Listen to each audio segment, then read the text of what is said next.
Happy Wednesday Wellness, everybody. Yay. We're talking about stressed out moms and adults this week. Yeah, but I think we were talking about how to regulate your own nervous system, exactly. but also for your kiddo too. Yes, absolutely. How to regulate any nervous system, really. Like ways to help regulate, to help your adjustment in times. Yes. Like when you're not here. We get asked a lot, like when I'm at home, after I get adjusted, what are the best ways that I can or things that I can do at home to, help hold this adjustment. Yeah, or help me, help my kid, help just regulate in a time of when we're overwhelmed. Yeah. Dysregulated. Yes, exactly. And sometimes we get, the people are like, do I not move to hold my adjustment? Do I move to hold my, and really, I'd say movement's really good. That proprioceptive input to the brain is really, really good. So a light walk, some yoga, some stretching is always really good after an adjustment. Yes. And that's a great way to kind of reinforce those neurological patterns.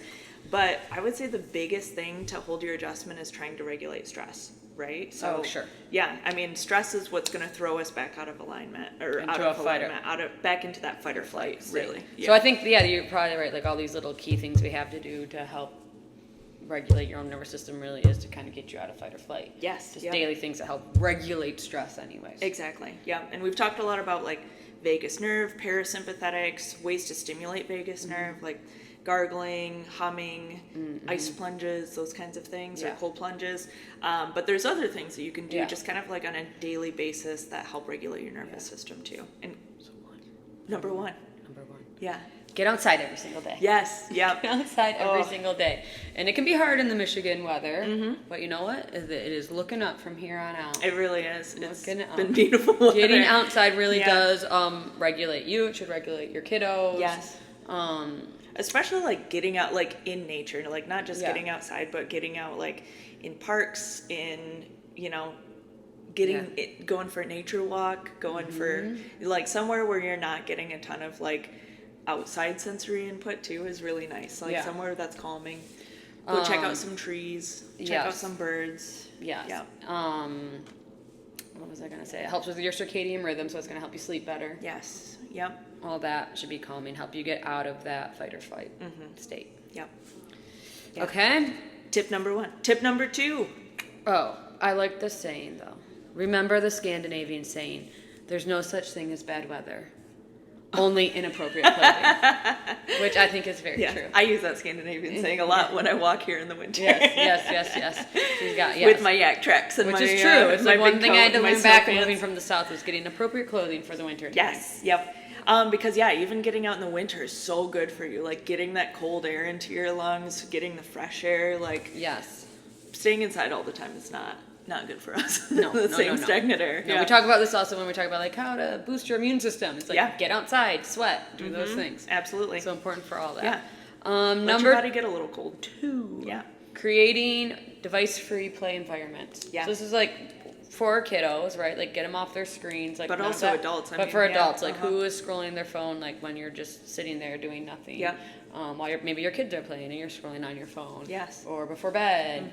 They always tell us that it's horrible for us. Yeah. But slam that laptop shut till Monday. Yeah. But really, put your devices away. Don't be so accessible all the time. Yeah. Create space for just you and for for calming. I mean, honestly, if we're constantly available, constantly on our devices, even if we're not being, bombarded with calls and emails and texts and stuff like that, even just scrolling on the internet is keeping up that level of stress. And we become addicted to that, that cortisol, and we become addicted to scrolling. And there's just only bad stuff out there that just stress us out more. Yeah, absolutely. I know. Get off of it and you don't think about it. I was just talking to a mom who's in that newborn phase, and she was like, I feel like I'm so out of the loop and things that are going on in the world and stuff, and I'm so in this newborn phase. And I was like, this is what's really important. Yeah. This is the really important stuff in your life right now, is this newborn phase. You don't need to be up on everything that's going on in the world. It's important for us to know things, but you know what? Yeah. This is not to what's the really not to the important. level that we know it sometimes. Exactly. So create such anxiety. Yes, and we in need to all of create us some separation. right before bed when you can do nothing. Right, exactly. Yeah. But also, like, for kiddos, yeah, like I said, I know it's easy to put them on a screen while we're making dinner or while we just need a break because they're quiet and they're on their screen. But it's so dysregulating for them. And it's important for them to do play, to get on the ground. To be bored. To be bored, Yeah. to, like, use their brain to try to figure out creativity. If they can get anything where they are, like, crawling on that ground, that cross-crawl pattern is really good for their brain. It is. And it's good for bigger kids, too, to use their imaginations, to use their creativity, to use problem solving. Those are all developing, like, again, just kind of like foundational skills for later in their life. And if we're just constantly distracting them with screens, same thing. We see anxiety, we see depression because kids don't know how to self-regulate then. No. Yeah. So I can't stop looking at how crazy my hair looks today. I think it looks great. Oh, it's like sticking up. Sorry. That's all I can see, like these little flying things. She's got volume. I just washed it last night, so it's wild. Okay. Next, incorporating physical activity. Really important. Movement is So good. medicine for the nervous system. Ooh, it really is. Yeah, I always say I work out for my mental health.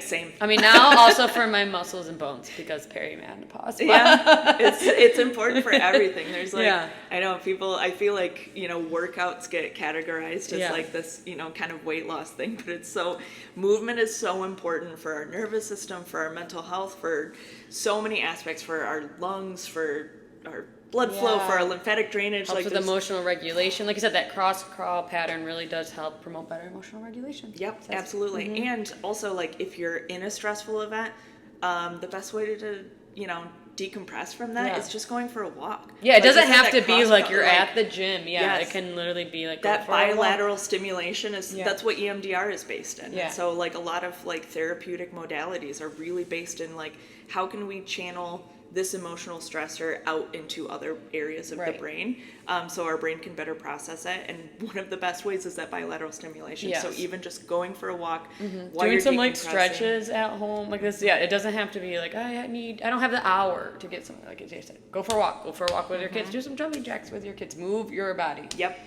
Do some So yoga good. stretches. I've been doing that a lot lately. So yeah, movement's really important. Deep pressure activities. Yeah. This is like probably if your kiddo's in a big old freak out, meltdown. Yeah. So those bear hugs, that's Big like the bear D hug, hugs. yep. Even doing it to yourself feels nice. I know our OT always talks about doing the knuckles, yeah. she calls them inchworms, I think. Inchworms, yeah. Inchworm compression, like, and kids can do that. It's like something you can teach your kids to do while they're at school. Yeah. If they're feeling overwhelmed, this really helps stimulate the parasympathetic nervous system. I think she calls them inchworms. Oh, that's a Weighted cute name. blankets. I know. Yeah, 'Cause they're weighted kinda inching blankets. Gosh, yeah. Bear hugs. Oh, when my compression dog's scared clothing. about, Well, you do that for him, right? When my dog's scared of the storms, I wrap him in a blanket and I hold him close, and it helps both of us get through it. But yeah. Also, which we've been talking about like lately with the tongue tie stuff, is putting the tongue on the roof of your mouth. That's gonna help stimulate the vagus nerve. That's where it should be resting. Parasympathetics. Yeah. Really ground your whole body. So like if you're feeling overwhelmed, Yep.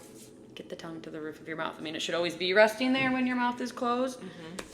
If you realize it's not, then you're probably mouth breathing and like already putting yourself in a very fight or flight We don't state. have this on the list, but controlled breathing exercises too, like doing the like box breathing, like so inhale for 4 count, hold for 4 count, exhale for 4 count, like inhaling in your nose and exhaling out your mouth. Like those are all controlled breathing is really stimulates vagus nerve too. So that's another That's true. another good tip. Yeah. Very good. I feel like we've talked about that In the past, yeah, with vagus nerve 5 years stuff, ago. too. I forgot how to breathe. I forgot how to breathe. We all have. We're all stuck Yep. here. Exactly. In our scalings. Oh. Yeah, incorporating auditory and olfactory interventions. I mean, just again, kind of stimulate. So same with that, like bilateral patterning, stimulating other senses too. So like the bear hugs is like the touch one.